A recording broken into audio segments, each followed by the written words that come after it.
Indonesian President Joko Widodo is on a mission to transform Indonesia into a Southeast Asian manufacturing hub. But his outlook has shaken up the international economic scene. He has effectively struck EU and China economically. We will be discussing Widodo's plans for Southeast Asian manufacturing hub and what this could mean for global trade. So sit back, relax, and let's dive in. Hi and welcome, you're watching Outright. We tell you the right side of the story. Subscribe to our channel and press the bell icon for such outright videos. Indonesian President Joko Widodo has taken significant steps this year to limit the export of highly sought after minerals. But why? Export brings money, right? Suppose you are an apple orchard owner. You are getting a whole lot of money by selling apples, but you want more ways to make money from your apples. What do? You start an apple business and you start making apple pies, apple jams, and apple cider from the apples you grow. That is what Joko Widodo is doing. He is limiting the export of minerals such as copper, bauxite, tin, gold, and other metals. He is doing this in order to promote resource nationalism to foster the growth of value-added downstream industries. You would wonder what downstream industries is Jokowi wishing to develop. Well, copper is a critical resource for manufacturing electric vehicles and solar power equipment, and nickel is used to make batteries for electric vehicles. Indonesia is among the top exporters of copper in the world. In 2021, it accounted for 6% of copper exports in the world. Indonesia is the world's top producer of nickel by volume. Widodo expects to draw foreign investment to Indonesia's processing industry instead of simply shipping out raw material.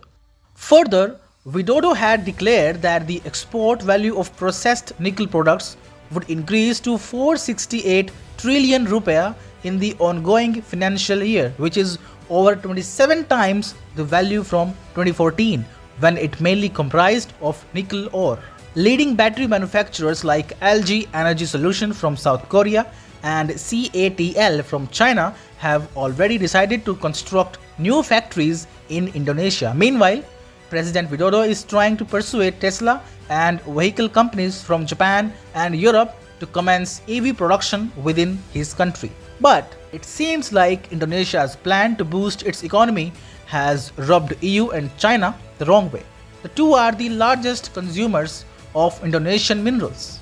In 2019, the EU formally requested the World Trade Organization or WTO to establish a dispute settlement panel regarding Indonesia's restrictions on nickel ore exports. Last November, the WTO panel ruled in favor of the EU.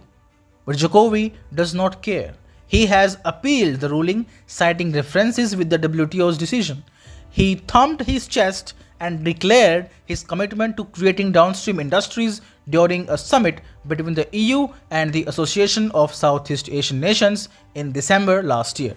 Jokowi is also restricting exports of bauxite, a mineral which is utilized for the production of aluminum. Bauxite is in high demand for its energy efficiency and recyclability as a lightweight material.